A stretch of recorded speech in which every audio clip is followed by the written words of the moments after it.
In this video, I want to talk about how you can trade in eToro. Now this is really easy guys, so let me quickly show you how to do this. Now if you want to do it on a demo account, simply click on the switch to virtual at the bottom, and once you're on the virtual it's going to say switch to real, but if you want to do it on the demo, just go to a virtual account.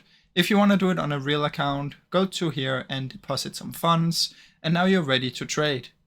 So what we can do is we can head over to Discover. In here we want to select what we want to trade. So you can choose from up here or you can search.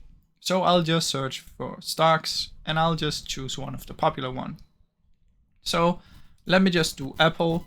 Then what you want to do is you simply want to click on trade and you want to type in how much, and this will show you in shares.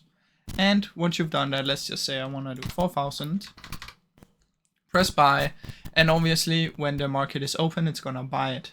Now right now the market is closed, so it's not gonna do it, but if I head over to portfolio you can see the ones that I already have. Now you can see the Apple one is pending because it's waiting for the market to open, and that's because it's a Saturday for me.